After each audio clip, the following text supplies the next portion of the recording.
Mais là,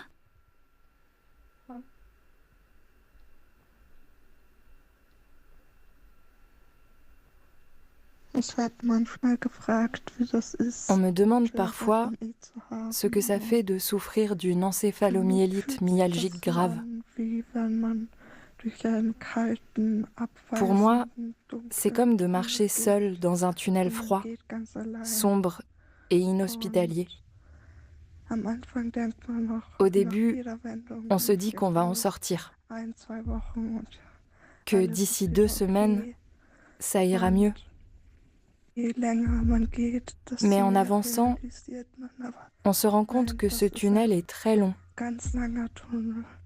Il a peut-être une issue, mais il paraît interminable. Et parfois, on n'a même plus la force de faire 2 pas de plus.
Souvent, je me demande comment tu tiens, Rosa. Il faut s'imaginer, c'est comme si elle était sourde et aveugle, avec en plus des douleurs et des nausées qui l'obligent à rester allongée, immobile.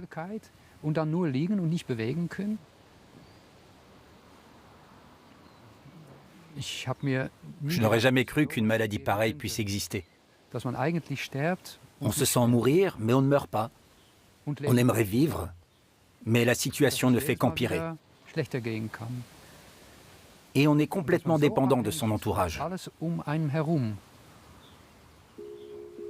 Rosa a 15 ans lorsqu'elle contracte une infection au SARS-CoV-2. Elle fait partie des 36 millions de personnes touchées par un Covid long dans la région européenne, selon l'Organisation mondiale de la santé. Les plus lourdement atteintes ne peuvent même plus quitter leur lit, en raison de maladies multisystémiques qui touchent plusieurs organes ou tissus. Les symptômes recoupent ceux de l'EMSFC, encéphalomyélite myalgique, syndrome de fatigue chronique. En manque d'études, de soins et de reconnaissance parfois depuis plusieurs décennies, ces malades sont comme effacés de la vie. L'urgence est réelle. Carsten Lucke l'a compris. Député européen jusqu'en 2024, il a fait partie de la commission spéciale sur la pandémie de Covid-19 mise en place par le Parlement européen. Pendant la pandémie, on a su réagir rapidement, prendre des initiatives, mobiliser les moyens et les ressources nécessaires.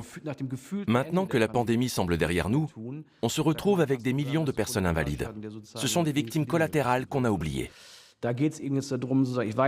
Le chantier est énorme, mais il faut que les députés et les médias maintiennent le sujet dans le débat public pour qu'on obtienne peu à peu des résultats.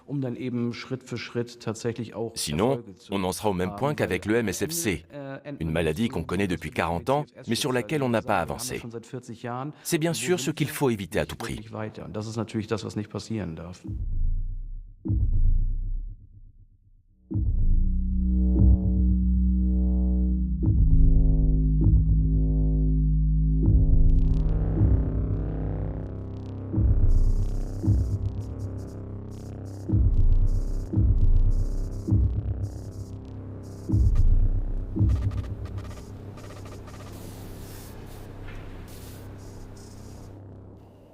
C'est extrêmement difficile d'expliquer ce qu'on vit dans sa chair quand on ne sent plus son corps, que les fonctions physiologiques lâchent, qu'on a perdu son identité, son travail, ses amis, tout ce qui faisait la vie d'avant. Je me déplaçais souvent pour mes projets de films et je voyais beaucoup de monde. Mon quotidien était aux antipodes de ce que je fais actuellement. J'ai longtemps pensé que je n'avais pas eu de chance, que j'étais tombée malade pour une raison inexplicable. Et c'était comme ça. Mais grâce aux réseaux sociaux, je me suis rendu compte que je n'étais pas la seule à n'avoir pas eu de chance. Il y a des millions de personnes dans le monde qui vivent la même situation désespérée, qui cherchent un traitement, des infos, des études, qui contactent des chercheurs et d'autres malades. Tu devrais refermer la porte-fenêtre. J'ai rencontré Sybille en 2020 pour un précédent film sur l'encéphalomyélite myalgique et le syndrome de fatigue chronique. J'ai du mal à comprendre qu'en Europe, des malades chroniques puissent se retrouver abandonnés par le corps médical sans soins ni traitement. Comment en est-on arrivé là? J'échange avec d'autres malades sur les réseaux sociaux. Atteints de pathologies graves et complexes, ils veulent savoir pourquoi leur détresse est ignorée depuis des décennies. De fait, ce manque d'écoute est un scandale. Nous essayons d'ouvrir le dialogue avec les politiques. Nous discutons entre patients, ainsi qu'avec des médecins et des scientifiques. Pendant que je mène l'enquête de chez moi, Daniela part sur le terrain.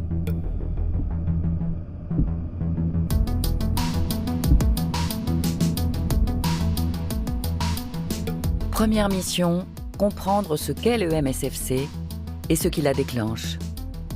Pourquoi les maladies multisystémiques sont-elles aussi méconnues du corps médical? Des chercheurs du monde entier les étudient pourtant. C'est le cas de Mike Van Elzacker, neuroscientifique, et d'Amy Prohl, microbiologiste. Ils ont créé ensemble la fondation Polybio pour financer des recherches sur certains syndromes post-infectieux tels que le Covid long, la maladie de Lyme ou l'EMSFC. Les initiales EMSFC combinent deux choses. EM, pour encéphalomyélite myalgique, est le nom historique.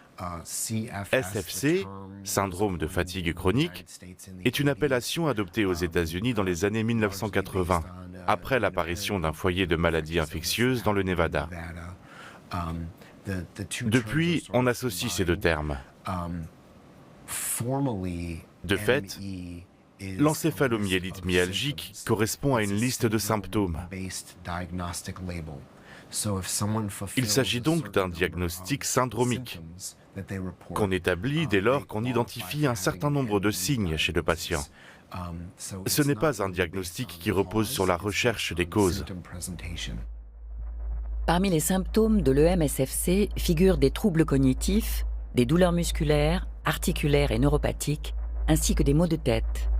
Des symptômes grippaux, une faiblesse musculaire, des problèmes gastro-intestinaux, de graves troubles cardiovasculaires, un sommeil peu réparateur et un épuisement constant. Le signe qui ne trompe pas, c'est l'aggravation souvent brutale de l'état du patient après un effort intellectuel ou physique. L'organisme n'est plus en mesure de produire de l'énergie. On parle de malaise post-effort ou de crash. Les malades ne peuvent plus rien faire. Les plus atteints se retrouvent cloués au lit, incapables de parler ou d'avaler quoi que ce soit. L'élément déclencheur peut être une infection, un accident, un vaccin ou un médicament. Comment se fait-il qu'on ait souvent affaire à une sorte de cocktail d'infections simultanées? Une personne atteinte d'une infection virale ou bactérienne risque de développer certains de ces symptômes et de se voir diagnostiquer une EMSFC. Et une infection persistante dans l'organisme, les tissus ou le cerveau peut être un facteur de déclenchement important de la maladie. Ce qui nous semble très important dans le cadre de nos recherches, c'est de mettre au point et d'utiliser davantage de technologies permettant d'identifier ces agents pathogènes chez les patients. afin de comprendre quelles infections jouent un rôle dans les symptômes qu'ils développent. À mes yeux, il ne s'agit pas d'une maladie unique. Toutes les personnes diagnostiquées n'ont pas le même problème. Tout dépend de la manière dont la maladie apparaît. Est-ce qu'elle commence par un virus Epstein-Barr, par une infection au Covid, par un événement traumatique ou un accident de voiture? Selon moi, il y a plusieurs cas de figure. Mais mon avis ne fait pas consensus. Au début, j'ai eu du mal à comprendre ce qui m'arrivait.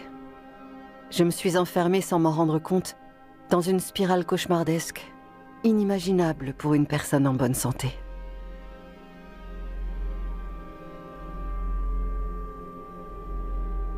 Pourquoi cette litanie de symptômes, ces cris dans ma tête, ce rythme cardiaque qui s'emballe?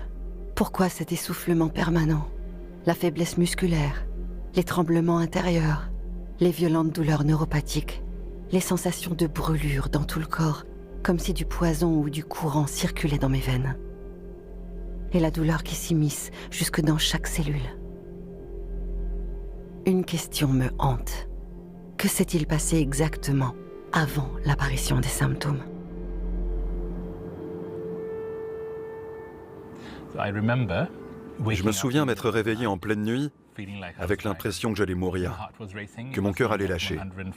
Il était monté d'un coup à 140-150 battements par minute. Une éruption cutanée est apparue sur mon visage et mon cuir chevelu. C'était horrible. Ça me brûlait de partout. Comme il neigeait, j'étais même allé poser mon visage dans la neige pour me soulager un peu. J'avais des envies de suicide. Assad Khan est pneumologue.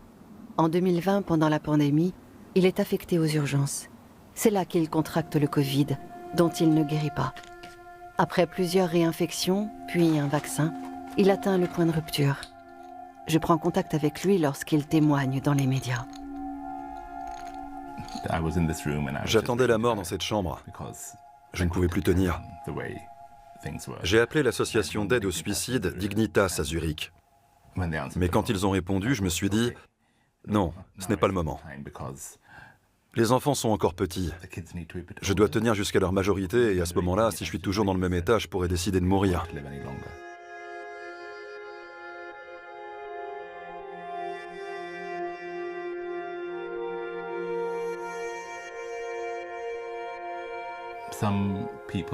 Il y avait des gens qui me croyaient, d'autres qui me disaient que c'était psychologique ou que ça finirait par aller mieux. Mais qu'est-ce qu'ils en savaient? Il m'a fallu un moment pour cerner la gravité de la situation. J'ai dû échanger avec d'autres malades, lire des études et me familiariser avec l'histoire de l'EM-SFC pour comprendre qu'il s'agissait d'une vraie maladie, complexe et multisystémique.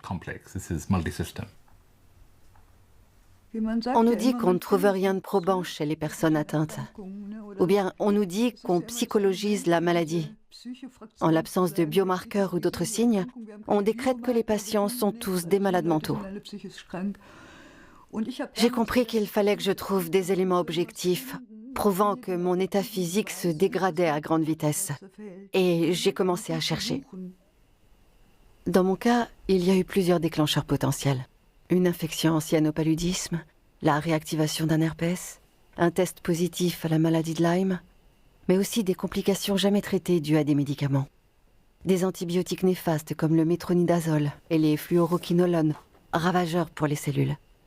Sans oublier une instabilité crânio-cervicale. Pour obtenir ce diagnostic, j'ai dû aller consulter un expert à l'étranger, ce qui a été très compliqué vu mon état. Chez les personnes atteintes d'instabilité crânio-cervicale, pour simplifier, c'est le ligament à la jonction du crâne et du cou qui se dégrade. Bien souvent, ces mêmes patients ont aussi plus largement des problèmes de tissu conjonctif.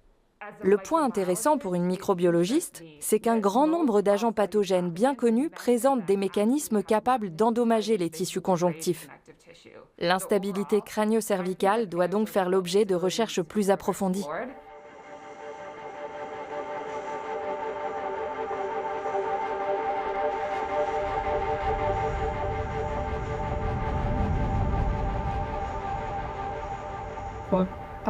Je peux avoir l'impression d'être à l'agonie, comme je peux passer une bonne journée. Tout est possible. Ce que j'ai en permanence, c'est une hypersensibilité au bruit et un mal de tête comme une alarme tonitruante. Jamais je ne retrouve mes sensations cérébrales normales.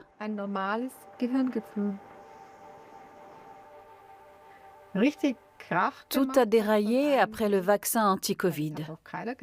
J'étais ravie de pouvoir me faire vacciner. J'y allais avec un a priori positif. Mais il faut bien dire que dans les 2 semaines qui ont suivi, mon état n'a cessé de se détériorer. Mes jambes ne répondaient plus. Je ne pouvais pratiquement plus manger.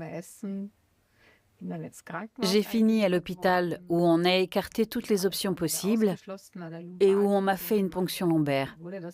L'encéphalomyélite myalgique s'est encore aggravée. Là, ça fait 1 an et demi que je n'ai pas quitté mon lit. Judith cumule un syndrome de tachycardie orthostatique posturale, un syndrome d'activation mastocytaire, des fuites de liquide cérébrospinal et une EM-SFC. Nous échangeons par messages vocaux, mais nous ne nous sommes jamais rencontrés. C'est son compagnon qui filme son quotidien pour nous.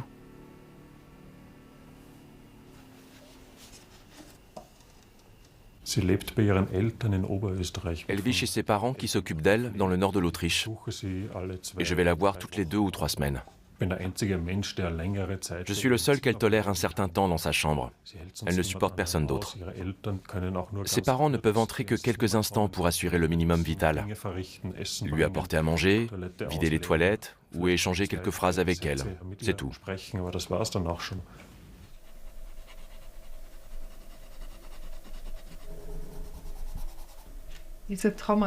C'est traumatisant de tout perdre.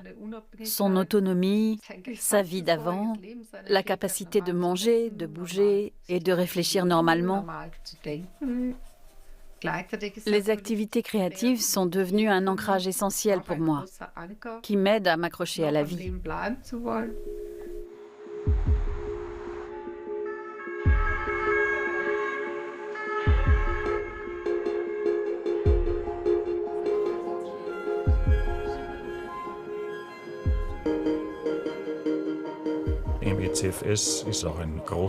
Le MSFC pose aussi des questions de société. Comment veut-on traiter collectivement les personnes souffrant d'une invalidité grave? Nous tenons à aborder ce thème sous l'angle artistique, pour sensibiliser un public plus large.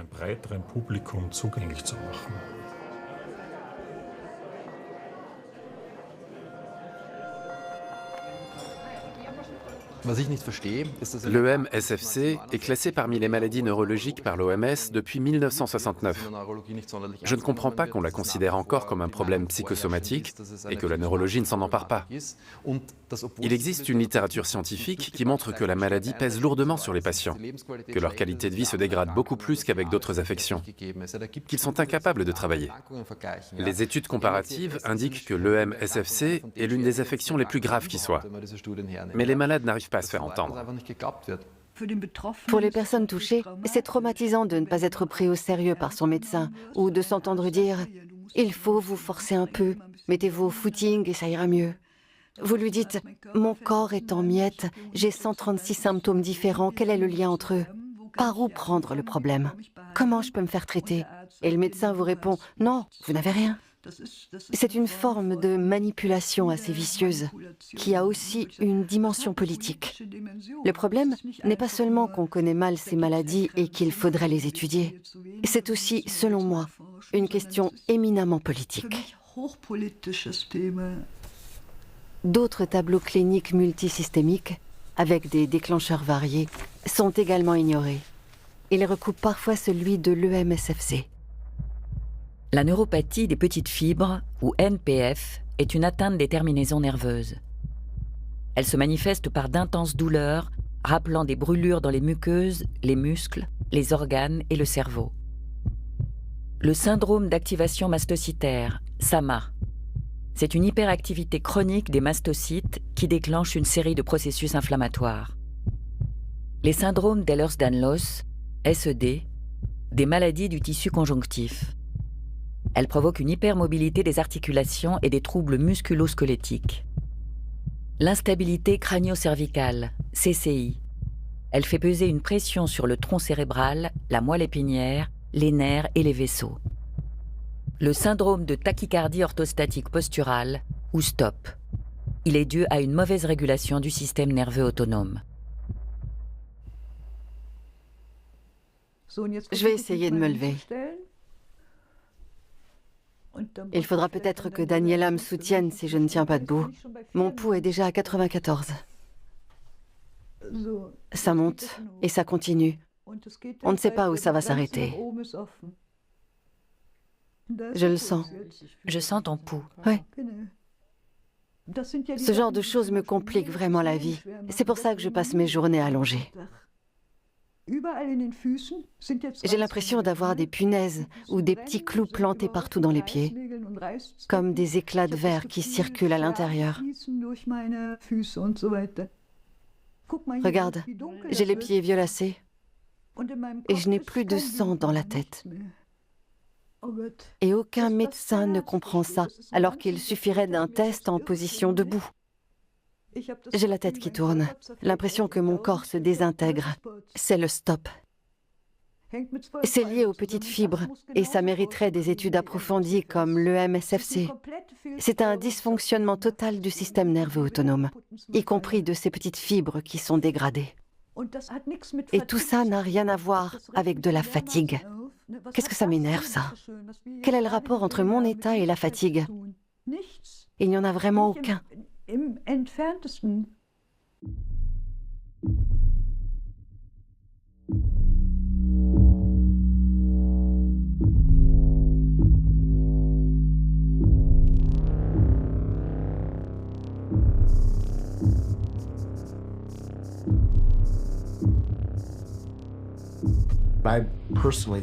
Je pense que le problème vient notamment du fait qu'on a regroupé différentes formes de maladies sous une même étiquette.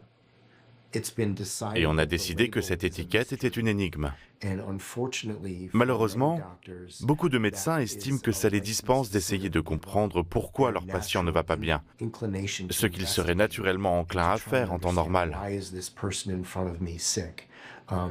Honnêtement, je dis souvent aux malades qui vont consulter pour la première fois, ne dites pas au médecin que vous avez une EM. Décrivez sincèrement et précisément vos symptômes, racontez comment ils sont apparus, mais ne dites pas que vous êtes atteint de cette affection mystérieuse, parce qu'il vous répondra qu'il ne sait pas ce que c'est.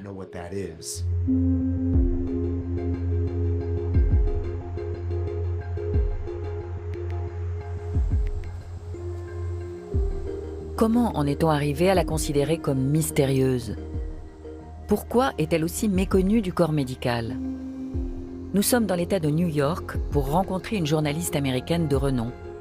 Hilary Johnson a étudié de près l'histoire de l'EMSFC. Dans les années 1980, elle signe des articles pour de grands titres comme Women's Wear Daily, Life ou encore le magazine musical Rolling Stone. En 1996, elle publie un livre, Dans le labyrinthe du syndrome de fatigue chronique. Je me suis concentrée sur une poignée de scientifiques qui tentaient réellement de comprendre d'où venait l'encéphalomyélite myalgique. Ils croyaient tous à une cause unique, un virus, un agent pathogène spécifique. Certains m'ont dit, si vous sollicitez des financements publics en vue de faire des recherches sur l'agent pathogène de l'EMSFC, vous n'obtiendrez rien. Hilary Johnson était elle-même tombée gravement malade en 1985. À l'époque, elle se retrouve dans l'impossibilité de travailler et aucun médecin ne semble pouvoir l'aider.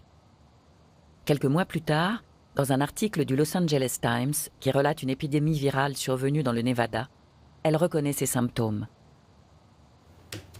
Elle se lance dans des recherches et publie 2 longues enquêtes.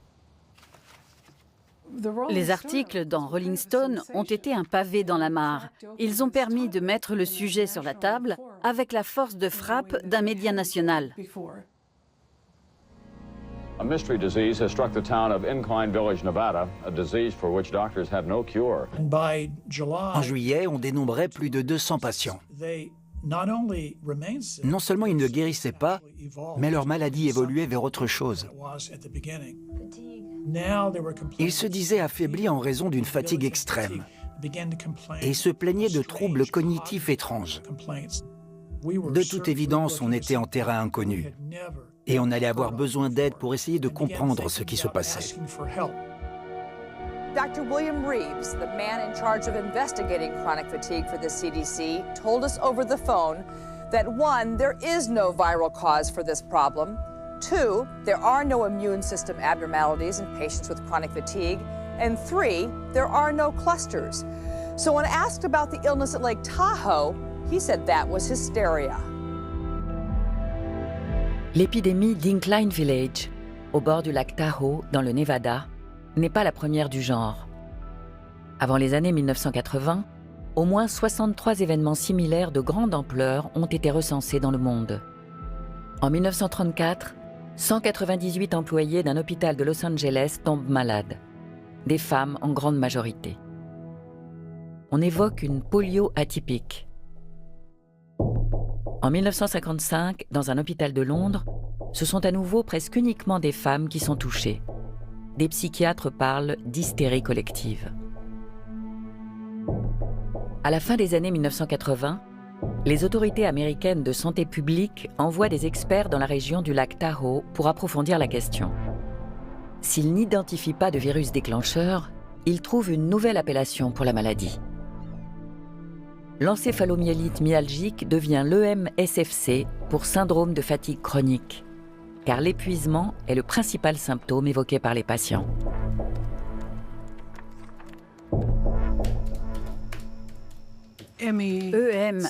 EM/SFC. Pourquoi ce changement d'appellation? C'est une décision politique. Les responsables savaient que cette maladie apparue au début des années 1980 était l'encéphalomyélite myalgique. Mais ils craignaient de terroriser la population. En écrivant ce livre, j'ai compris que la plupart des fonctionnaires de santé publique de ce pays estiment que leur mission est d'éviter toute panique dans l'opinion publique. Avec le recul, je trouve que c'est un très mauvais nom. Je regrette d'avoir participé à son adoption, parce qu'il minimise l'état de souffrance et d'affaiblissement que vivent les patients. Cette appellation va conduire le monde médical à sous-estimer la gravité de la maladie, aujourd'hui encore. D'autres affections dont le tableau clinique recoupe celui de l'EM sont également ignorées, voire psychologisées. Le 12 mai marque la journée internationale de sensibilisation à l'EM. Les malades et leurs représentants tentent d'attirer l'attention sur leur détresse par une manifestation couchée. On s'est moqué de moi, on m'a humilié. Quand j'ai cherché de l'aide, on m'a conseillé d'apprendre à accepter mes échecs. Le vrai scandale, c'est que certains médecins doutent de l'existence même de l'EMSFC. Ce qui me révolte dans la manière dont est perçue et traitée l'encéphalomyélite myalgique, c'est la psychologisation de l'EM. Alors que les symptômes... Comme c'est une maladie sujette à controverse et énigmatique, on parle d'hystérie, comme au Moyen-Âge. La pièce tournait comme un manège. J'ai passé 20 minutes allongée par terre et ça continuait. Les vertiges, les muscles raides, etc. C'était l'enfer. Les défaillances neurologiques aiguës, la sensation d'étourdissement, le brouillard cérébral. Tous les symptômes se sont aggravés avec le temps. C'était un engrenage sans fin. Quand je pense à l'avenir, j'ai peur. D'une part parce que j'ai peur que mon état empire ou que ça n'aille pas mieux.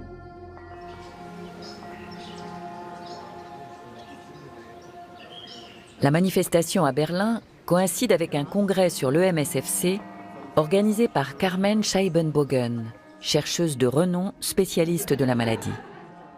Avec la multiplication des cas de Covid long, les participants espèrent un regain d'intérêt pour leurs projets de recherche et des financements pour leurs études. Des scientifiques du monde entier sont venus présenter leurs travaux. Parmi eux, le virologue Bhupesh Prousti.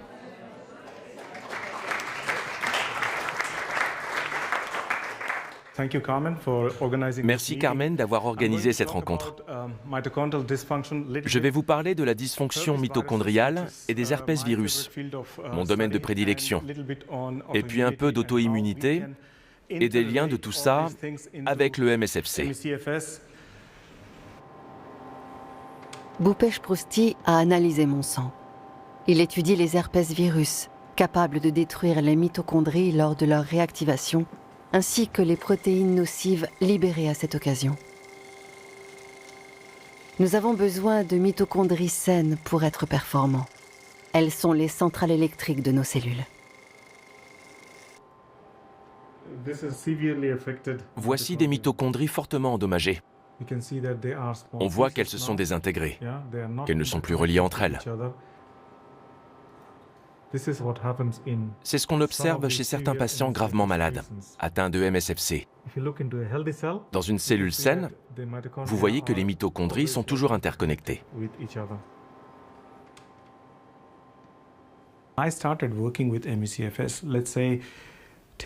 Ça fait une dizaine d'années que je m'intéresse à l'EMSFC. De nombreux travaux avaient vu le jour au cours des 30 années précédentes, sans grand bénéfice pour les patients. Mais ces résultats expérimentaux m'ont beaucoup servi, puisqu'ils m'ont permis de savoir dans quelle direction il fallait que je poursuive. C'est le socle de notre travail actuel. Au début des années 1990, des recherches menées par des neurologues de l'université de Glasgow avaient déjà mis en évidence une perturbation de la fonction mitochondriale chez les personnes atteintes de MSFC. Mais leurs conclusions sont passées inaperçues. En revanche, des psychiatres britanniques ont largement diffusé l'idée que le MSFC serait d'origine psychologique et pourrait être guéri grâce aux thérapies comportementales. L'étude de Glasgow finit par être exhumée des archives nationales et rendue publique en 2011, après l'intervention d'une avocate. Sarah Boothby l'a scrutée à la loupe. Elle a perdu sa fille Maeve d'une encéphalomyélite myalgique.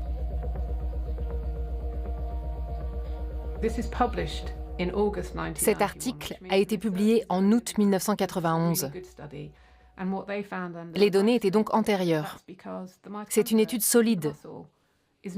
Les auteurs avaient décelé au microscope un dysfonctionnement des mitochondries qui altèrent les muscles. Le phénomène a donc été mis en évidence en laboratoire et étayé dans un papier de 1991. 1991. En 2021, les médecins se retrouvent avec une patiente en chair et en os face à eux et ils n'y croient toujours pas. Ils la laissent mourir. Maeve, la fille de Sarah, contracte à l'âge de 12 ans une infection virale d'origine inconnue dont elle ne se remettra jamais. Au fil des années, sa santé se dégrade. En 2021, elle est tellement faible qu'elle ne peut plus s'asseoir et peine à s'alimenter. Sarah l'emmène à l'hôpital 3 fois au total. Mais les médecins ne savent pas comment traiter la maladie.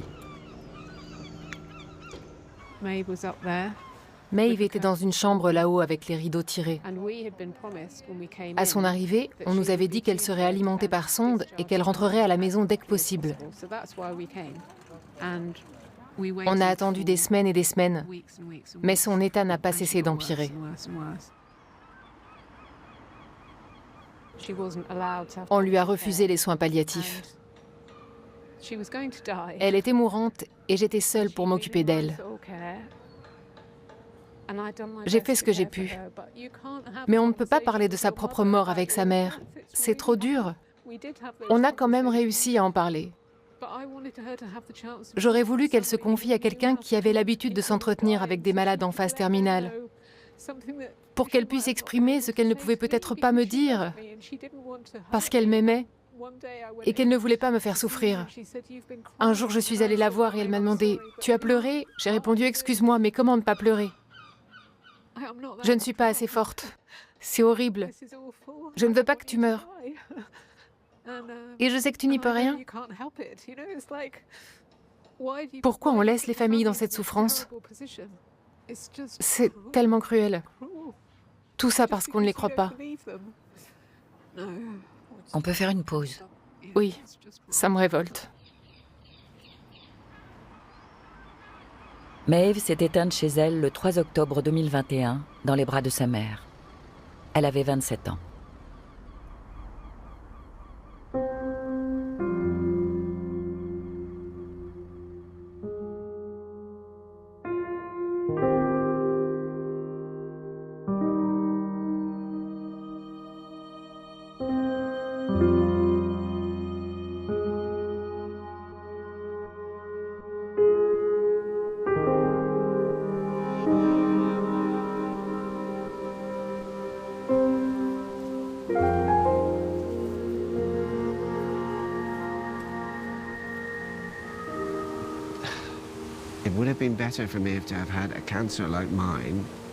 Il aurait mieux valu que Maeve ait un cancer comme moi.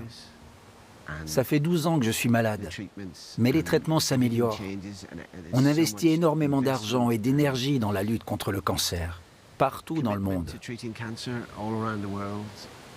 Le MSFC touche probablement des millions de personnes sur la planète, et pourtant la recherche est quasi inexistante.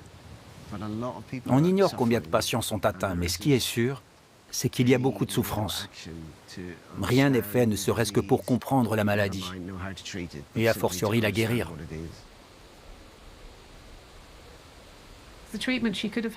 Elle aurait pu bénéficier d'un traitement, comme n'importe quel autre patient. Mais comme le diagnostic de l'encéphalomyélite myalgique a été occulté par l'étiquette « syndrome de fatigue chronique », les médecins pensaient qu'elle se remettrait comme par miracle. Les journaux relaient et amplifient des cas de guérison sensationnelle ici et dans le monde entier. On les prend pour argent comptant, tout le monde y croit. Tout le monde croit à ce mensonge. Peu avant sa mort, Maeve écrivait dans une lettre « Mon seul espoir réside dans la recherche biomédicale. Mais pour qu'elle obtienne les financements nécessaires, le corps médical doit d'abord arrêter de se fourvoyer en voulant guérir l'EM par les thérapies comportementales. »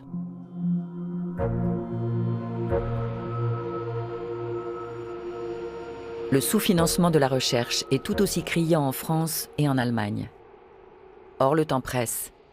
Entre les victimes de Covid long et de syndrome post-vaccinal, le nombre de patients atteints de maladies chroniques est à la hausse. Au printemps 2023, une manifestation silencieuse a lieu devant le ministère allemand de l'Éducation et de la Recherche.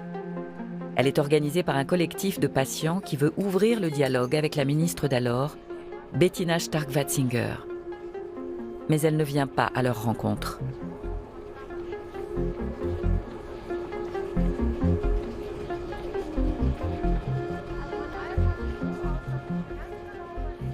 Madame la ministre, je m'appelle Jacob, j'ai 12 ans et j'habite dans le Brandebourg.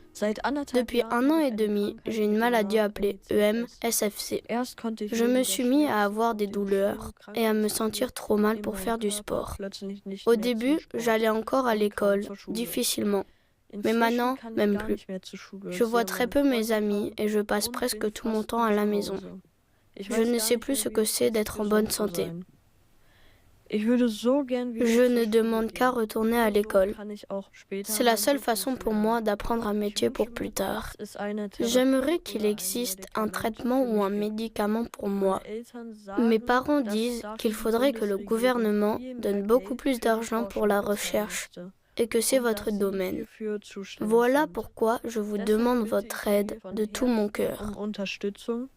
Parce que je voudrais vraiment retrouver enfin une vie normale. Bien cordialement, Jacob. Comme Jacob, environ 80 000 enfants et adolescents en Allemagne sont atteints de MSFC.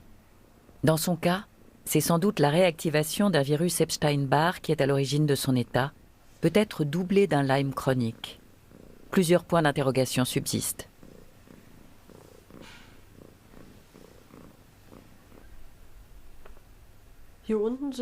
En bas, c'est mes copains qui jouent au foot et qui ont l'air heureux. Et moi, je me suis dessinée plusieurs fois, à différents moments de la journée. Quand je reste couchée ou quand je regarde par la fenêtre ceux qui sont dehors et que je rêve de pouvoir faire comme eux.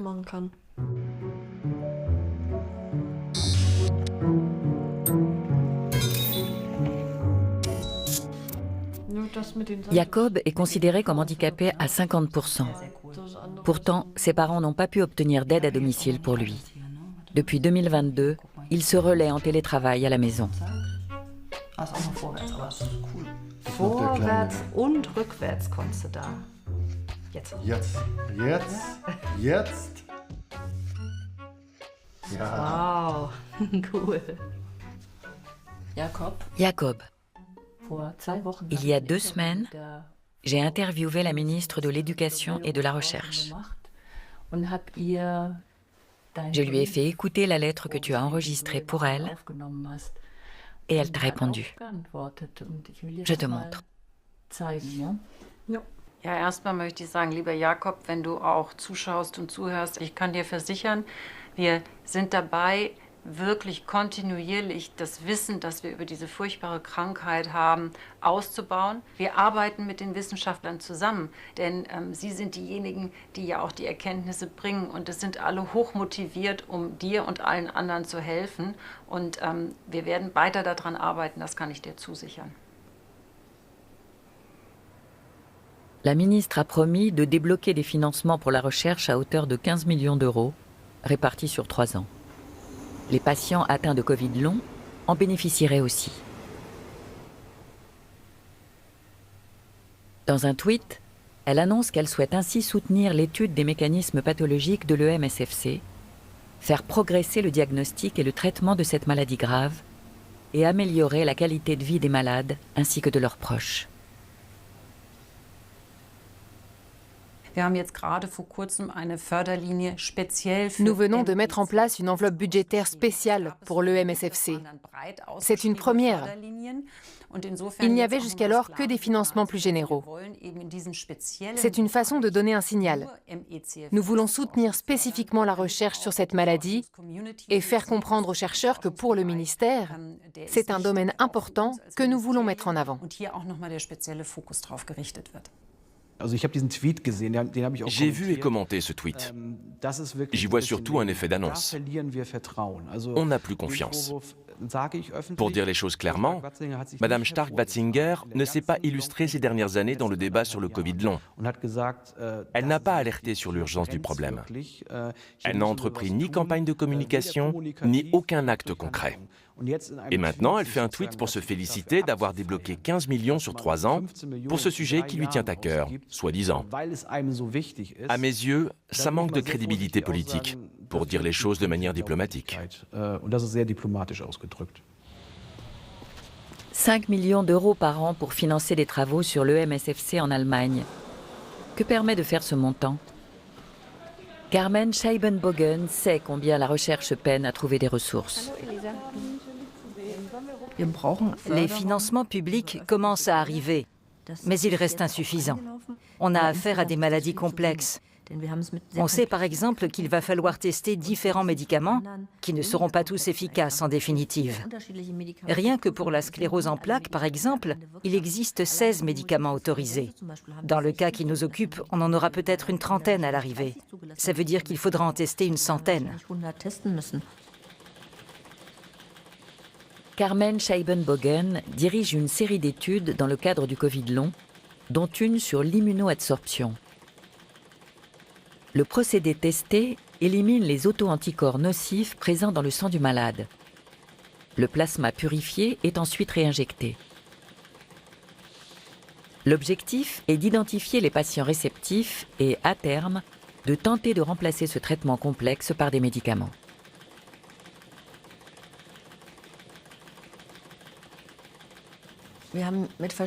On a sollicité plusieurs labos pharmaceutiques pour leur proposer de réaliser des essais cliniques sur l'EMSFC. La réponse est toujours la même. Les données disponibles ne sont pas assez probantes. Ça pourrait intéresser Roche ou Sanofi, pour n'en citer que deux, mais ils attendent qu'on ait des résultats plus tangibles. Que seraient ces résultats plus tangibles? Que doivent fournir les chercheurs aux fabricants de médicaments pour qu'ils investissent dans le développement de nouvelles molécules? Aucun des responsables de grands laboratoires que nous avons contactés ne donne suite à notre demande d'interview. Nous décidons de nous rendre à l'école de finance et de gestion de Francfort pour discuter avec Afshin Ganjour, philosophe et spécialiste de l'économie de la santé. Il travaille notamment sur l'analyse coût-bénéfice et la fixation des prix des médicaments. L'industrie pharmaceutique a besoin d'études déjà relativement avancées sur les mécanismes pathologiques. C'est ce qui va lui permettre de tester des molécules pour les contrer, soit sur des modèles animaux, soit en laboratoire. Si le fonctionnement de la maladie est inconnu, elle ne saura pas quelle molécule tester pour tenter d'enrayer sa progression.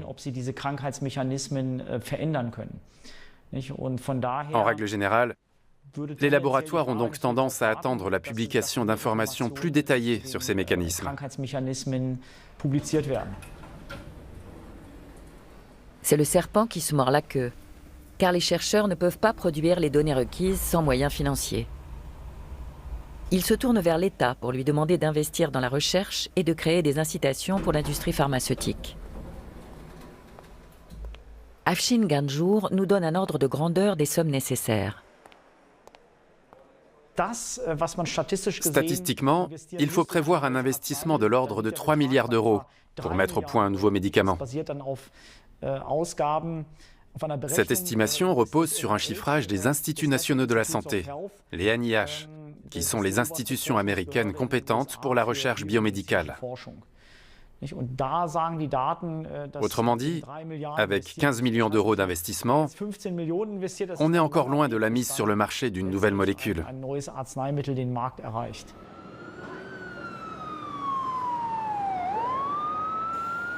Aux États-Unis aussi, la recherche sur l'EMSFC est sous-financée, comme en témoignent les chiffres des NIH.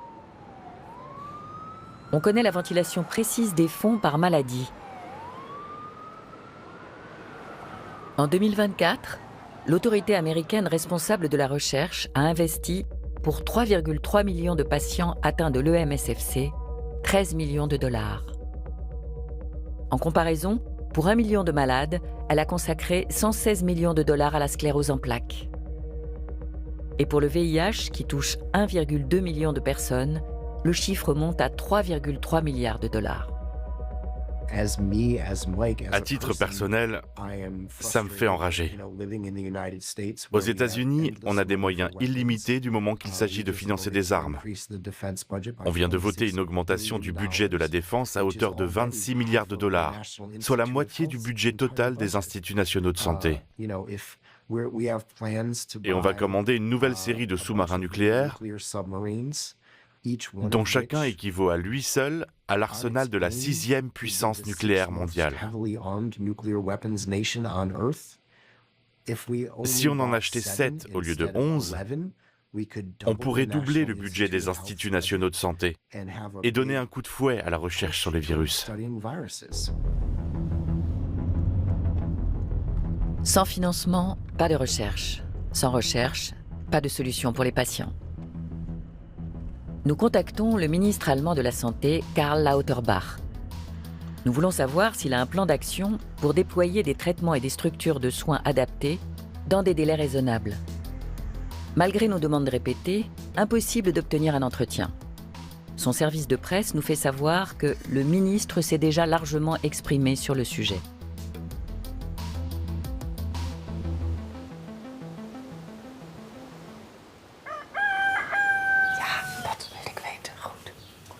Les parents de Rosa doivent s'occuper de leur fille en permanence.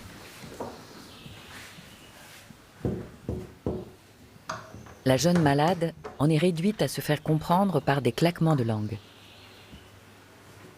Je suis là.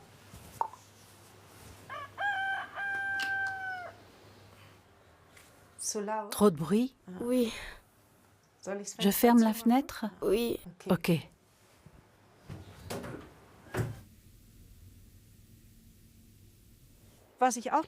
Le plus exaspérant, c'est que chaque fois que Rosa consulte un médecin, il déclare qu'il n'a encore jamais vu ça, que c'est un cas isolé. Mais je suis en contact avec d'autres malades. Rosa n'est pas un cas isolé. Je connais des parents dont les enfants sont alités depuis des années et qui n'ont jamais eu la moindre visite d'un généraliste. Rosa ne s'est jamais remise de son infection au coronavirus. On lui a diagnostiqué une maladie inflammatoire du cerveau, une neuropathie des petites fibres et une EMSFC. Ses parents doivent se coordonner pour régler chaque détail de son quotidien. L'état de la jeune fille a commencé à se détériorer alors même qu'elle bénéficiait d'un suivi médical. À l'époque, je crois qu'ils n'y connaissaient pas grand-chose. Ils nous ont conseillé de la placer dans un centre de rééducation fonctionnelle. On a bien demandé, c'est vraiment la solution pour la sortir de cet état d'épuisement? Oui, oui. C'était une question de confiance. On s'en est remis au médecin. Rosa a alors passé 4 longs mois dans cet établissement. Elle s'est battue parce qu'elle est disciplinée et qu'elle avait envie de guérir. Mais c'était une ado de 15 ans. Et à un moment, elle s'est dit, est-ce qu'il vaut mieux écouter ma tête ou mon ressenti pour guérir? Qu'est-ce que je dois faire?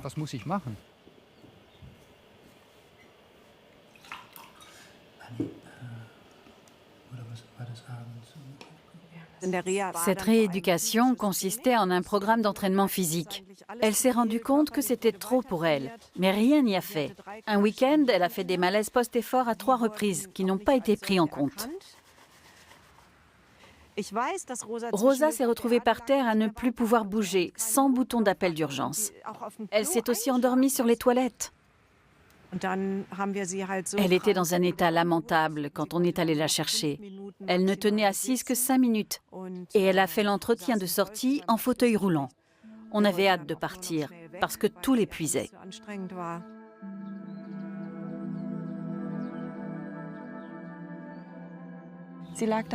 Elle s'installait souvent dans la cuisine sur une chaise longue pour être un peu avec nous. Les rares fois où elle s'asseyait à table, elle avait du mal à soutenir sa tête. Il y a vraiment eu un avant et un après avec cette rééducation.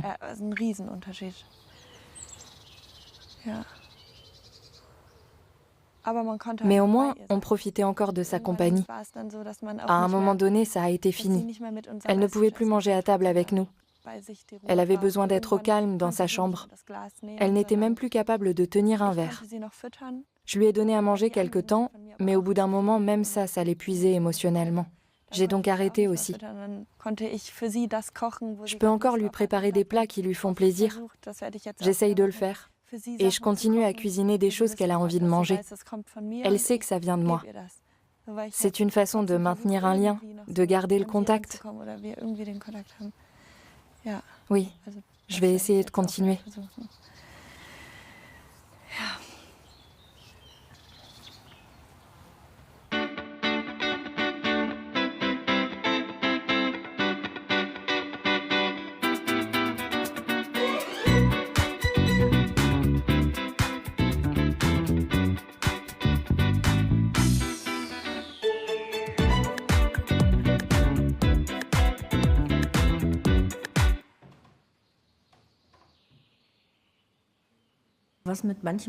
Ce qu'ont vécu certains patients en centre de rééducation est inimaginable.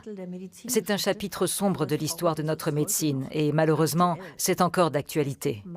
Bon nombre de médecins connaissent le tableau clinique de l'EMSFC, ou du moins l'affirment, mais ils se réfèrent à des études obsolètes menées en Angleterre, qui ont soi-disant montré que l'activité physique aidait les malades à aller mieux. Je parle de l'essai PACE, qui est sans doute l'un des plus controversés dans le monde médical. Publiée en 2011, l'étude PACE est alors considérée comme l'une des plus solides sur l'EMSFC au Royaume-Uni. Mais elle souffre de biais méthodologiques. Les critères de diagnostic retenus pour le recrutement ont été mal définis, si bien qu'aucun participant n'était gravement malade. Depuis, ces résultats ont été remis en question. Ils penchent en faveur d'une réadaptation à l'effort, associée à des thérapies comportementales et cognitives. Il faut dire que l'essai était dirigé par 3 psychiatres. C'est un groupe de psychiatres très influents qui possède un bon réseau. Ils ont réalisé des études financées par le ministère britannique du Travail et des Retraites, ce qui constitue un énorme conflit d'intérêts. Tout ça est très politique selon moi. Si on peut prouver qu'une maladie est d'origine psychologique, les prestations auxquelles peuvent prétendre les patients diminués sont inférieures à celles auxquelles ont droit ceux qui souffrent d'un trouble organique. Ça intéresse beaucoup les compagnies d'assurance et les organismes de protection sociale, bien sûr. Et ça explique l'engouement pour cette étude dans le monde entier. Maigre consolation. Au Royaume-Uni, l'activation comportementale a été rayée des protocoles thérapeutiques. En Allemagne aussi, les directives de traitement ont été modifiées. Mais l'EMSFC est encore classé parmi les pathologies de la fatigue et les thérapies comportementales et cognitives ne sont pas récusées assez fermement. Que s'est-il passé? Alors que de nouvelles lignes directrices étaient en préparation, les sociétés de médecine psychosomatique, de psychiatrie et de médecine interne ont émis un avis divergent. Ce document remettait en question l'existence même du tableau clinique de l'EMSFC tel qu'on le connaît, y compris de l'intolérance à l'exercice.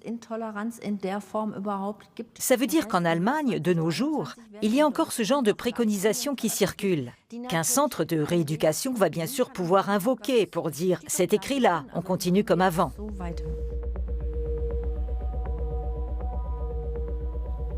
Comment expliquer l'absence de recommandations pour l'EMSFC?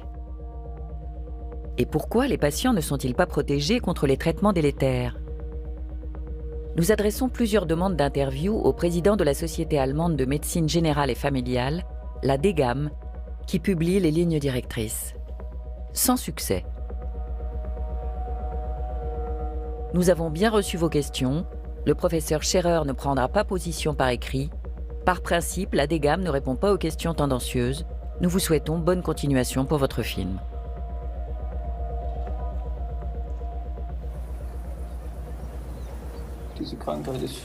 Cette maladie est tellement violente et extrême pour moi que j'ai du mal à trouver les mots pour en parler. J'étais alitée, mais j'ai dû me battre 9 mois pour obtenir une reconnaissance de dépendance. Mes interlocuteurs n'en voyaient pas la raison. On peut comparer l'EMSFC à de la torture. C'est une maladie sans pitié et on n'a aucune perspective de s'en sortir. Le pire dans l'EMSFC, c'est qu'on est exclu de sa propre existence. On n'a plus de vie.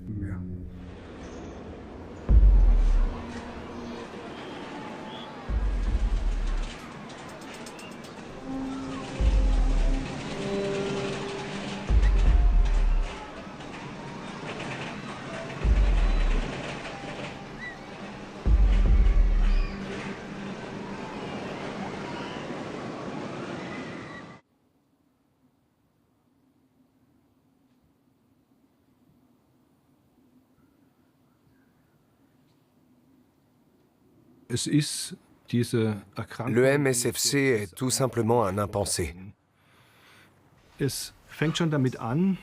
Pour commencer, il n'existe en Autriche aucune donnée officielle sur le nombre de malades. Les diagnostics posés dans les cabinets médicaux n'apparaissent pas dans les statistiques. J'ai eu un entretien au ministère de la Santé où mon interlocutrice m'a dit qu'elle avait consulté le système et trouvé seulement 30 cas. 30 personnes concernées. De son point de vue, ce n'était donc pas un problème.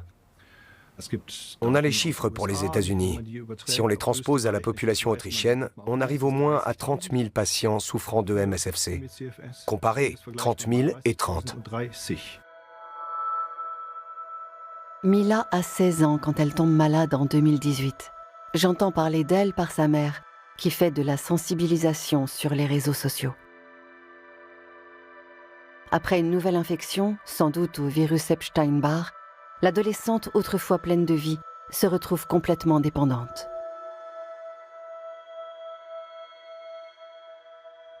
Elle a eu 18 ans ce 6 novembre. Elle s'est levée une fois dans la soirée. Il faisait déjà nuit. On a éteint toutes les lampes pour qu'il fasse complètement noir dans la pièce, parce qu'elle avait déjà une forte sensibilité à la lumière. Elle est restée environ un quart d'heure avec nous au salon et elle a mangé un morceau de gâteau d'anniversaire. Mais c'est la dernière fois qu'elle a quitté sa chambre.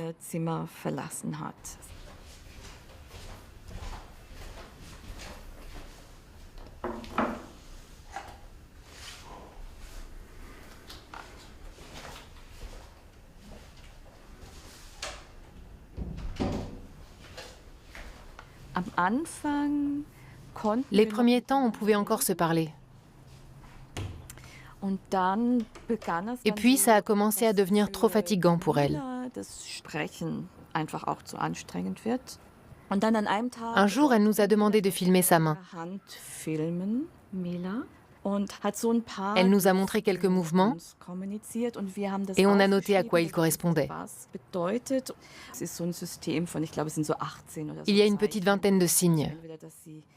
Elle tapote, elle fait un geste latéral ou elle colle les doigts.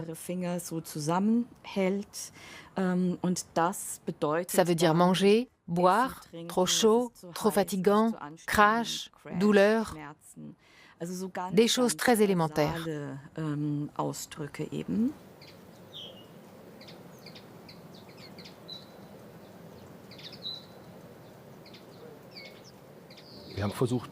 On a voulu faire appel à des services de soins privés. Les prestataires qu'on a contactés se sont renseignés sur sa situation. Une responsable nous a d'abord dit qu'elle allait nous trouver quelqu'un. Mais quand elle a sollicité ses employés, elles ont toutes refusé, en disant qu'elles préféraient encore s'occuper des vieux. Ces jeunes très atteints, c'est trop lourd psychologiquement.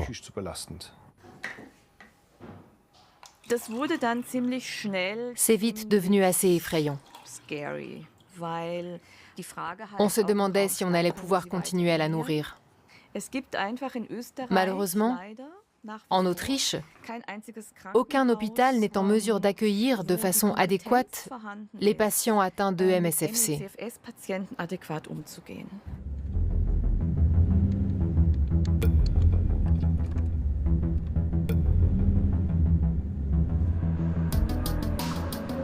Nous contactons Johannes Rauch, le ministre autrichien de la Santé.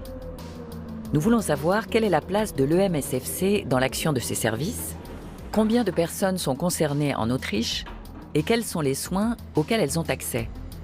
Mais il n'a pas le temps de nous rencontrer.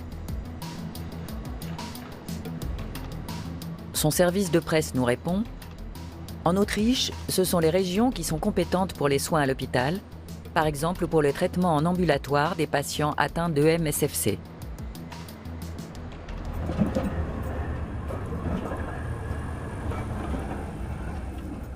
C'est un peu provoque, mais vous l'avez devant vous, le système de soins pour l'EMSFC en Autriche. Il n'existe aucune structure et personne ne compte en créer. Alors qu'on sait que les patients souffrent, que le Covid long a mis ses lacunes en évidence, que la littérature scientifique existe et qu'il suffirait d'écouter les gens qui décrivent leurs symptômes.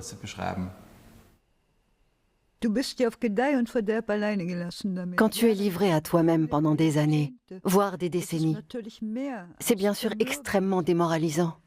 C'est à toi de faire toutes tes recherches. Pourquoi tes mastocytes s'emballent? À toi de trouver la réponse. Pourquoi tes nerfs périphériques se détériorent? À toi de trouver la réponse. D'où vient ton instabilité crânio-cervicale? À toi de trouver la réponse. J'ai aussi fait beaucoup d'investigations sur les médicaments, et notamment sur les fluoroquinolones. Et là, je suis tombée des nues.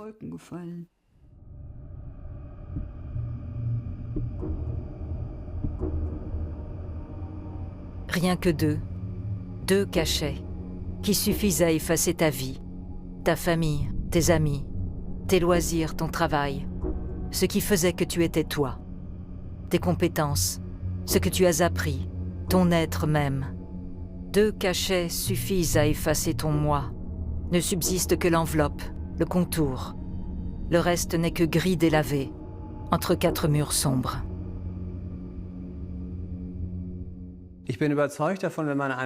Si on réalisait une anamnèse médicamenteuse précise chez les patients atteints d'EMSFC, on croiserait sûrement dans beaucoup de cas les fluoroquinolones, qu'on a prescrites comme des bonbons à partir des années 1980.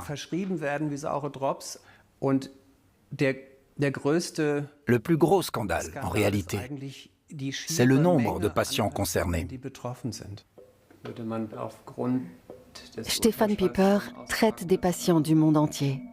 C'est l'un des rares médecins à avoir étudié les effets indésirables graves de ces médicaments. Les fluoroquinolones, comme la ciprofloxacine et la lévofloxacine, sont ce qu'on appelle des antibiotiques de réserve, c'est-à-dire destinés à des cas exceptionnels et des usages ciblés. Aux États-Unis, elles servent à soigner certaines infections bactériennes graves, comme la peste ou la maladie du charbon.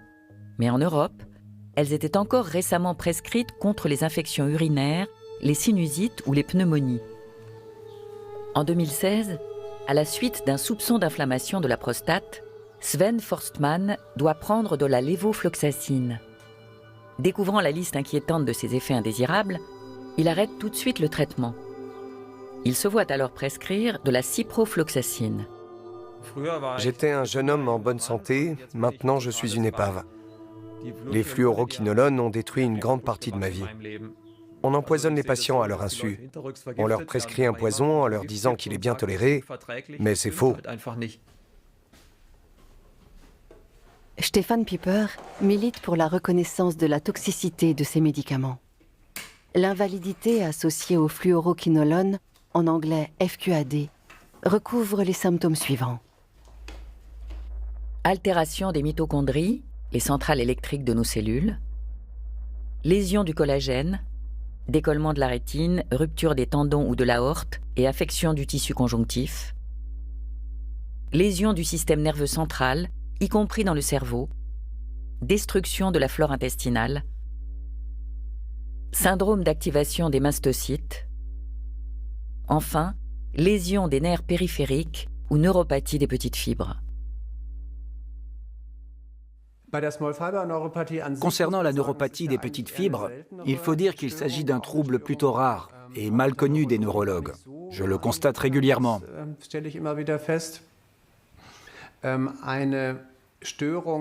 Il touche de toutes petites fibres nerveuses. Si leur fonctionnement est perturbé, ça peut entraîner des troubles du système nerveux autonome. Par exemple, une paralysie de l'estomac, un dysfonctionnement des glandes sudoripares, ou encore un syndrome de Sjögren, une sécheresse des muqueuses. Il y a tout un spectre de manifestations possibles. Et beaucoup de patients sous fluoroquinolone connaissent les symptômes que je viens d'énumérer. Ce sont des symptômes horribles. Je parle d'expérience. Mais je ne crois pas que ce soit une maladie rare. Elle est fréquente, mais sous-diagnostiquée.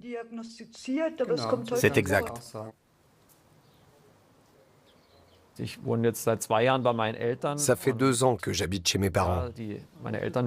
Oui, ils doivent s'occuper de moi, alors qu'ils ont eux-mêmes une santé fragile et qu'ils sont presque octogénaires. C'est une situation difficile, sans issue pour l'instant, puisqu'aucune aide ne semble disponible. C'est à nous de nous débrouiller.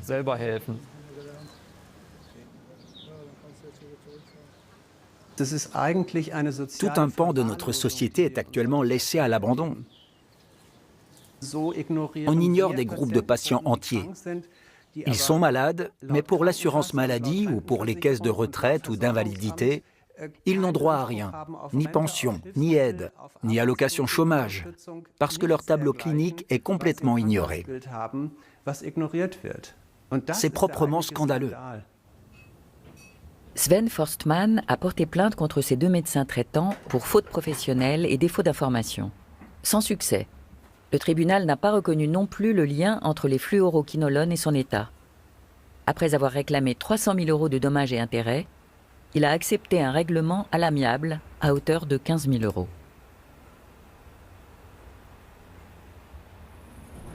C'est le laboratoire Bayer qui a mis au point les fluoroquinolones dans les années 1970. Voici ce qu'il nous écrit. Le profil bénéfice-risque des fluoroquinolones de Bayer reste positif si elles sont utilisées conformément à leur indication. L'entreprise assure informer régulièrement les prescripteurs.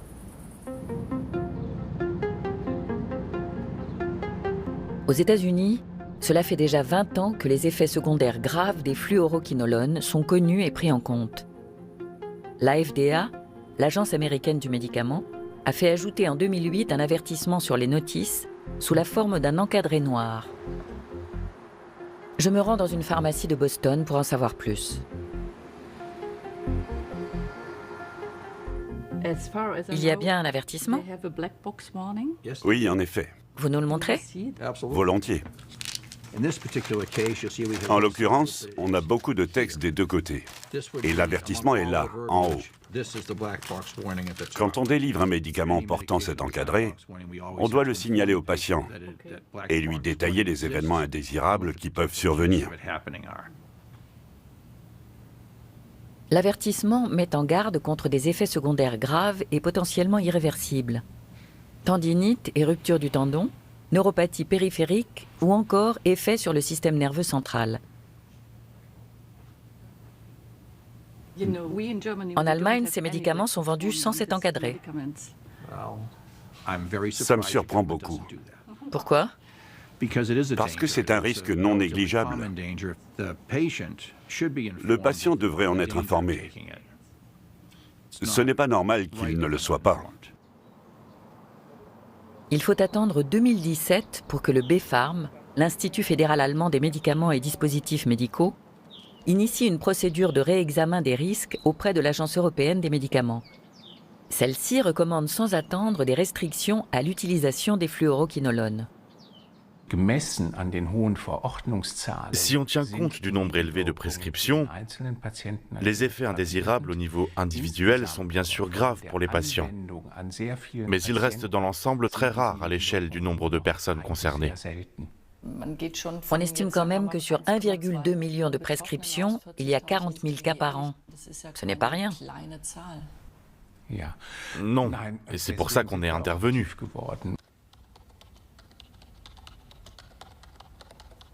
Dès 2018, le BfArM adresse un courrier à tous les cabinets médicaux d'Allemagne. Il attire l'attention sur les effets délétères des fluoroquinolones et sur la restriction de leurs indications.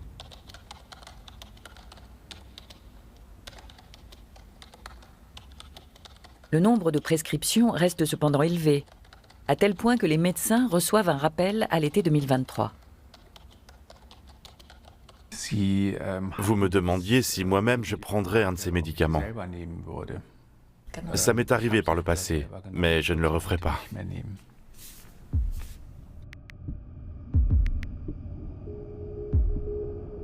À l'heure actuelle, il est impossible de savoir si les dommages causés par les fluoroquinolones pourront un jour être guéris.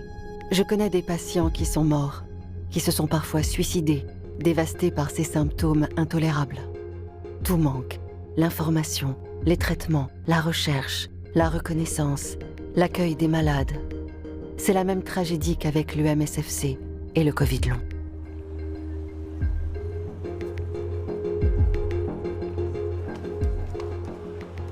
Automne 2023. Le ministre allemand de la Santé, Karl Lauterbach, convoque médecins, chercheurs, assureurs, représentants des patients et responsables politiques à une table ronde sur le Covid long. Conscient de la détresse des malades, il veut faire le point sur les mesures à prendre.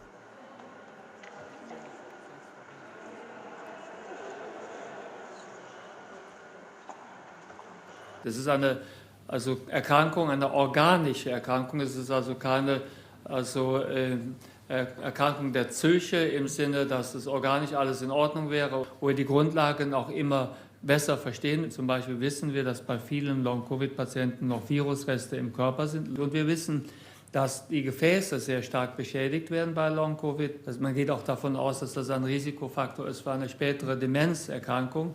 Somit wir wissen sehr viel. Bis wir das aber umgemünzt haben in ein therapeutisches Konzept, werden noch ein paar Jahre vergehen. Und bis dahin können wir die Betroffenen nicht unbehandelt lassen. Concrètement, le ministère décide d'autoriser dans le cadre du Covid long l'utilisation hors indication de médicaments existants déjà autorisés pour d'autres maladies. Mais aucun calendrier précis n'est fixé.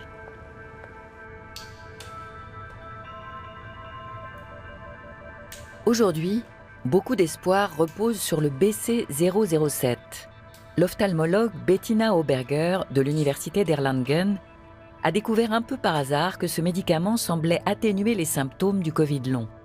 Appartenant à la classe des aptamères, il est capable de se lier aux auto-anticorps nocifs et de les éliminer. Le BC007 est à l'origine un médicament pour le cœur mis au point par Berlin Cures, une entreprise de biotechnologie fondée en 2014 par Johannes Müller. Ce dernier souhaite que la molécule soit autorisée dès que possible pour le traitement du Covid long. Mais de coûteux et longs essais cliniques sont nécessaires.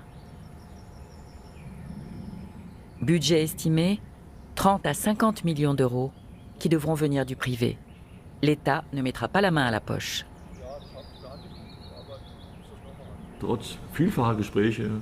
On a eu des discussions au plus haut niveau avec M. Lauterbach et tous les ministres possibles. Mais on n'a rien obtenu.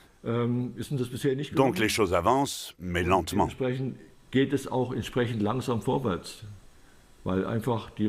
Les ressources sont limitées et il faut convaincre d'autres acteurs de mettre des fonds à notre disposition ou d'investir dans l'entreprise.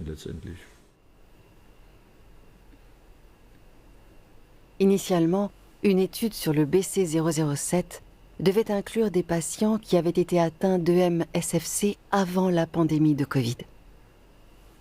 Un groupe de malades dont je faisais partie avait monté une campagne de financement et récolté environ 270 000 euros.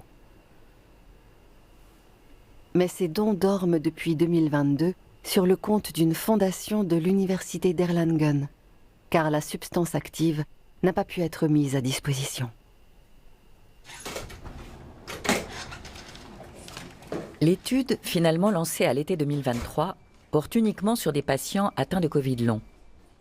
Elle se déroule dans 12 centres de recherche en Europe, notamment à l'hôpital de la Charité à Berlin. Ni les participants ni les chercheurs ne savent qui fait partie du groupe sous traitement et du groupe placebo.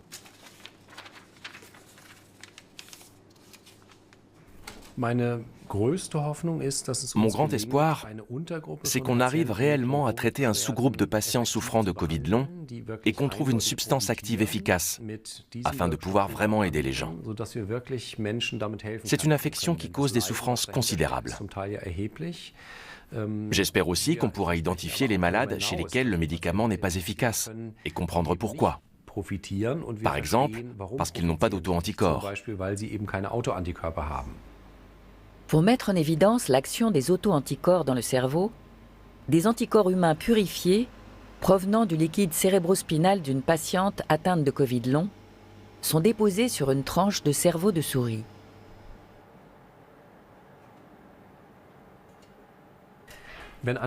Quand les anticorps attaquent le cerveau, les effets peuvent être variés. Crise d'épilepsie, brouillard cérébral, voire altération de la personnalité. Si ça se passe au niveau du tronc cérébral, trouble du sommeil ou de la mémoire et perte de conscience. Cette zone ici est l'hippocampe de la souris, un centre important de la mémoire. On voit que les anticorps réagissent fortement au contact du tissu cérébral. Ça veut dire qu'une réaction inflammatoire peut se produire dans ces zones du cerveau. Par chance, tous les anticorps ne provoquent pas immédiatement de dommages irréversibles. Certains n'entraînent dans un premier temps qu'une perte de fonction. Si on les élimine rapidement avant que les cellules nerveuses soient atteintes, le cerveau peut se remettre. C'est pourquoi il faut diagnostiquer et traiter au plus tôt la maladie. Malheureusement, la plupart des personnes concernées ne bénéficient pas d'un diagnostic précoce et on ignore encore si et quand le BC007 sera autorisé. En attendant, les malades au désespoir se renseignent sur des traitements dans le monde entier. C'est en effectuant des recherches qu'Assad Khan apprend l'existence de l'aphérèse HELP, une méthode de filtration du sang. Et il tente sa chance malgré le coût élevé du procédé, bien sûr non remboursé. J'ai entendu parler du docteur Beate Jäger à Mülheim, en Allemagne, qui traitait les personnes atteintes de Covid long par aphérèse. Je ne connaissais pas ce traitement. Tout ce que je savais, c'est qu'il consistait à laver le sang. J'étais tellement désespéré que j'ai décidé d'essayer. Je me suis donc rendu à Mülheim. Le lendemain, j'avais rendez-vous avec le docteur Jäger. Elle m'a branché sur la machine à aphérèse. Mon sang était noir. En voyant ça, j'ai compris pourquoi j'étais dans cet état. Des caillots empêchaient le sang de transporter l'oxygène et les nutriments vers les tissus. Voilà pourquoi tout allait de travers. Et tout le corps était touché, c'était logique. J'ai refait plusieurs cycles et mon sang a commencé à changer de couleur, à redevenir rouge. Son taux d'oxygène a progressivement augmenté et j'ai commencé à me sentir beaucoup mieux. Comme si quelqu'un avait ouvert une fenêtre dans ma tête. Je pouvais à nouveau réfléchir. Il y avait de la place dans ma poitrine. Je pouvais vraiment respirer.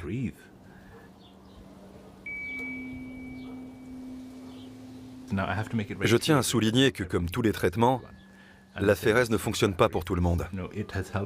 Elle m'a beaucoup aidé, mais je connais d'autres patients sur qui elle n'a eu que peu ou pas d'effet.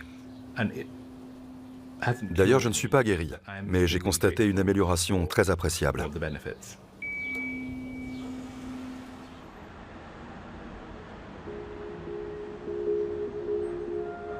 En Autriche, il n'existe toujours pas de centre de référence pour les personnes atteintes d'EM-SFC. Quant aux quelques services ambulatoires spécialisés dans le Covid long, ils ont tous fermé, y compris à l'hôpital général de Vienne. Et ce, à la demande de Thomas Berger, neurologue et ancien président de la Société autrichienne de neurologie. Bien sûr, il y a des gens qui présentent des troubles persistants longtemps après une infection au SARS-CoV-2.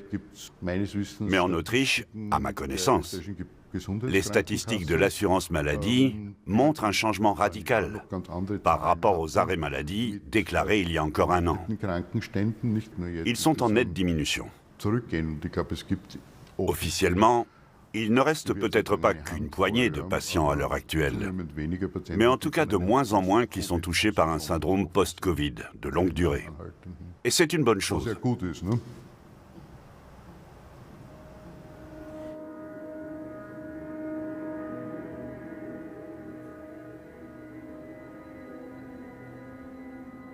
La maladie n'est comprise que si l'on crie de douleur. Mais cette maladie nous empêche de crier.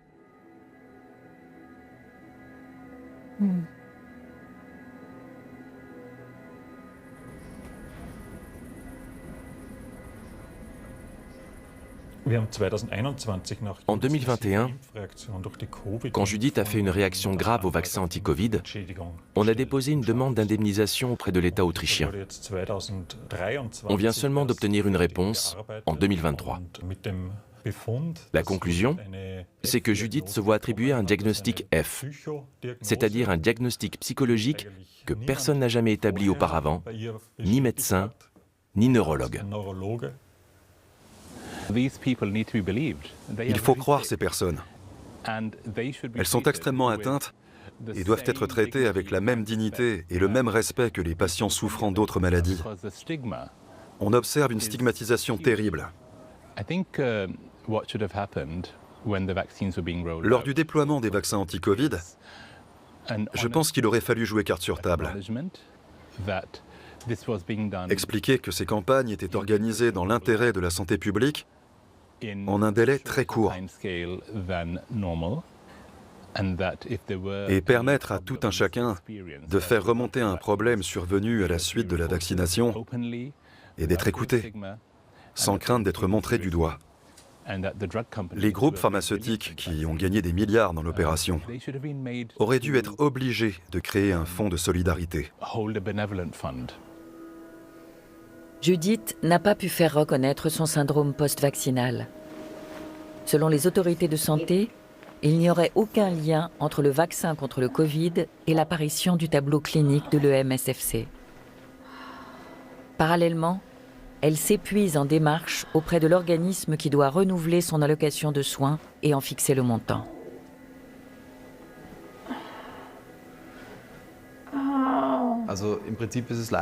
Concrètement, il est quasi impossible d'obtenir une allocation de réadaptation avec un diagnostic d'EM-SFC. Beaucoup de patients tentent la démarche, mais sauf action en justice, je ne connais pratiquement personne qui ait obtenu satisfaction. Ces gens se battent avec une maladie de merde, pardonnez-moi l'expression, qui les empêche de vivre normalement. Et en plus, ils s'entendent dire qu'ils font semblant ou qu'ils sont fainéants. Ça rend les choses encore plus difficiles. Il n'est donc pas étonnant qu'il y ait beaucoup de suicides parmi ces patients. Ils sont confrontés à des médecins qui leur disent qu'ils n'ont rien, ou alors à des gens comme moi qui ne peuvent pas les traiter comme il faudrait. Ce manque de perspective auquel s'ajoute l'enlisement de la recherche et l'absence de soutien est vraiment lourd à porter. Il y a quelque temps, j'ai rejoint par précaution une association d'aide à la fin de vie. Beaucoup de patients meurent, soit à cause de leur maladie et sans avoir pu bénéficier de soins palliatifs, soit parce qu'ils choisissent le suicide. De nombreux messages nous parviennent en ce sens. En voici un. Bonjour à toute l'équipe du film. Ma fille Noémie, qui ne demandait qu'à vivre, a mis fin à ses jours en avril, après avoir enduré des années de souffrance. Elle ne pouvait pratiquement plus manger ni boire et supportait à peine de rester allongée. Sa maladie remontait à 2009 et son état se dégradait en continu depuis 2017. Noémie aurait voulu participer à votre documentaire, dans l'espoir que d'autres malades reçoivent enfin de l'aide.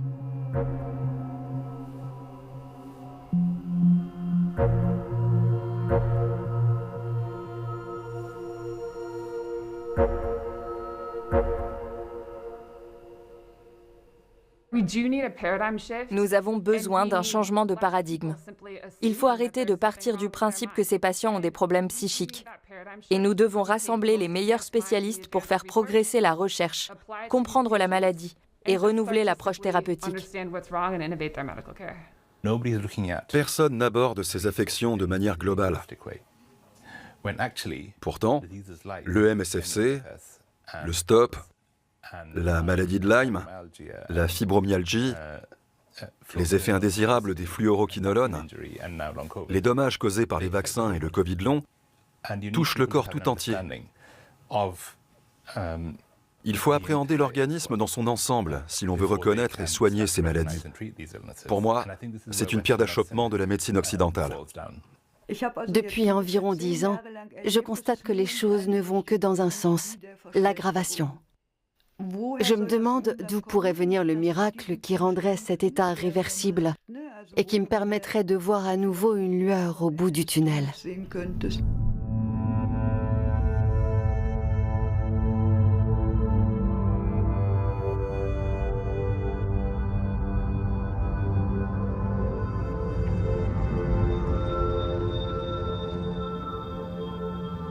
Maeve est morte de dénutrition parce que les médecins ne l'ont pas cru.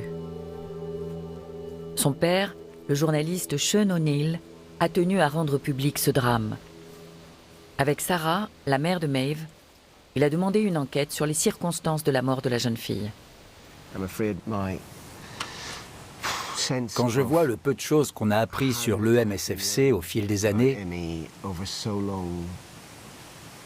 je crains qu'une enquête judiciaire n'ait pas grand effet. Je suis plutôt sceptique. Je veux que cette enquête ait lieu, qu'on en parle, et que le grand public apprenne ce qui s'est passé, avec l'espoir de faire bouger les choses. Mais une partie de moi n'y croit pas vraiment.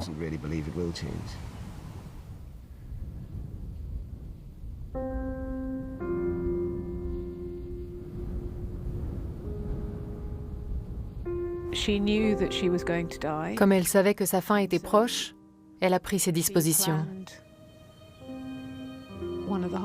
C'est une démarche extrêmement dure pour tout le monde, mais plus encore quand on est une jeune femme qui n'a pas envie de mourir. C'est elle qui a choisi ce que deviendrait son corps après son départ.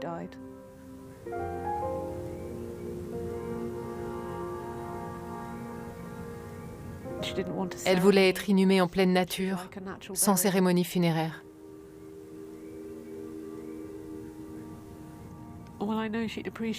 Elle aurait apprécié la beauté de ce lieu, car elle avait le sens du beau.